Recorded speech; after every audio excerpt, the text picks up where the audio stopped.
Choice and intuition. There's quite a few videos online, on YouTube specifically, of Eckhart Tolle, for example, or of Abraham Hicks, for example, or other channelers or what I might consider enlightened beings,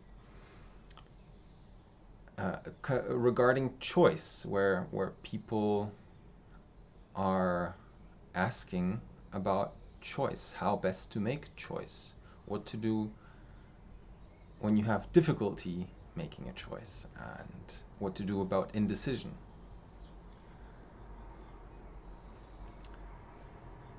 I have dealt with this subject for myself for quite some time, and what I came to realize is that to make a good choice has nothing to do at all with logic or with reason or with forcing something or with a specific time frame that something has to be done. If there is indecision or difficulty with making a choice, then that is usually because the person puts themselves under pressure to do something in a certain limited amount of time. This is associated with stress, with emotional pressure. Now, a choice which is positive and sustainable and, well, sustainable for further positive changes in the person's life or developments in the person's life, comes out of a place of high vibration, intuitive behavior, thought, and choice. This requires time, and the notion of duality, that there is a good choice and a bad choice, comes out of the frequency, out of the state of being, of pressure, of stress. I find it, or actually I came to be surprised to realize that this whole notion of there being a choice at all, of there being a good and a bad choice, a better and a worse choice, is an illusion coming out of the state of stress and pressure. See, whatever we radiate, whatever frequency we attune to, emotional state, emotional frequency we attune to, we attract in the form of thought, people, and emotion, and circumstance, right, on the longer run. So the more lighter, the more positive the frequency, the radiation is, the more lighter and the more positive the thoughts and the emotions and the circumstances, the people become that we attract.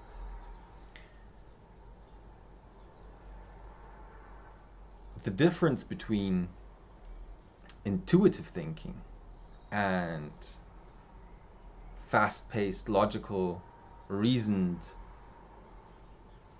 thinking under pressure is just that. It's the difference between the energy radiated, the frequency attuned to, the one being high, positive, light, the other being stressful, perhaps fearful, but crammed, limited, pressurized.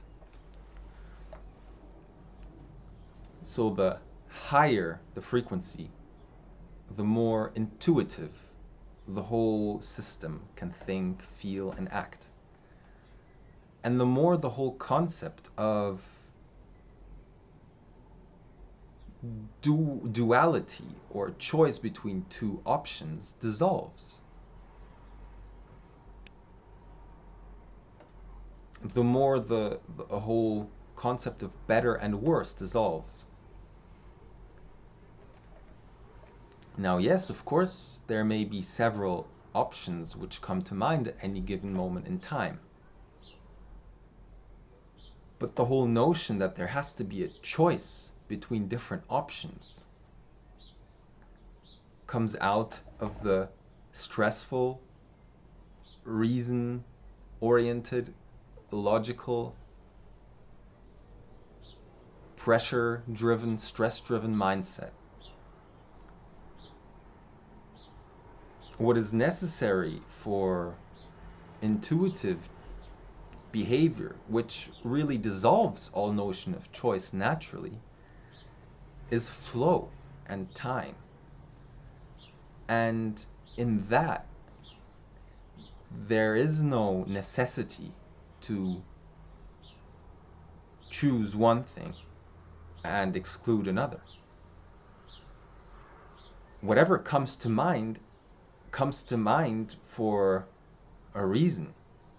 It is because your vibration, however high it may be, but anyway, your vibration most likely on the way to a more positive vibration, since we naturally tend to raise our vibrations in whatever state we currently are. We might wake up negative, in a negative state, we might experience something negative, but which might pull us down in the terms of frequency, but naturally we will always tend upwards to raise our frequency. So whatever thoughts are attracted in the given state of frequency, in the given state of emotion, will be that which is most conducive to that upward trend, to that further raising of emotion. It will be choices, thoughts, emotions, actions which are conducive to that. So if there are perhaps 2 or 3 or even more things which come to mind at any given moment in time, these things are all conducive to a positive development. And the notion that there has to be a choice, that one has to be chosen over another, that one is better than another, is orienting yourself back downwards again towards stress, limitation, confinement, limitation, basically, which is completely unnecessary. Allow the options to be. Flow with the options. They will come and go, and in allowing the flow of thought and feeling to raise in a stable fashion through whatever means you are used to in your lifestyle, you will see what thoughts persist, what ideas persist, and which ones morph and transform, or perhaps even dissolve completely, but most likely transform. And if there is some sort of notion of a choice that has to be done at any moment of time, then, and there are certain thoughts associated with it, then allow these thoughts to be. Just allow, just observe, just flow with them, and then do one thing, and that's fine. And you can do the other thing, and the third thing, and the fourth thing, and that's fine. Maybe it doesn't have to be done in this very moment. Maybe they can be done at once. Maybe they need to be done at once. Maybe the whole emotional and thought complex is actually hinting at the fact that it would be very helpful and conducive to your current situation and development if you would be able to integrate and synthesize these multiple aspects, which appear to be separate choices, separate options to your mind at the moment, and to actually live it and experience it as a unity of which these seemingly separate ideas are simply facets. So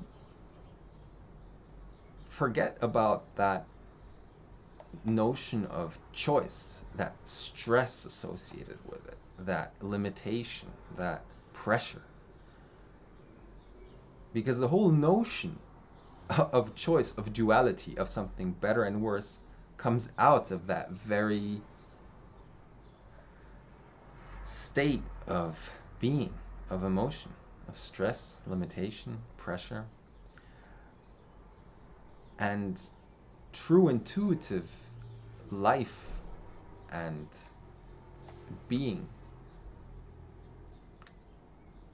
incorporates all that comes to it and integrates it, synthesizes it, and does away with the necessity of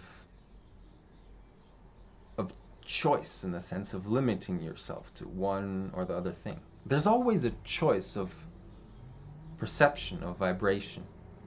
Always. In every second. That's the choice we have. And the more upwards we tend with that choice, which actually happens naturally if we allow it to, the more uplifting the emotions and thoughts and meetings and people and situations become, the more conducive to this trend all of it becomes. And the more in flow and in touch and timeless, really, our experience becomes, and the less the whole notion of choice actually becomes a choice in the sense of choosing between two different things or situations or anything, the less that becomes relevant at all.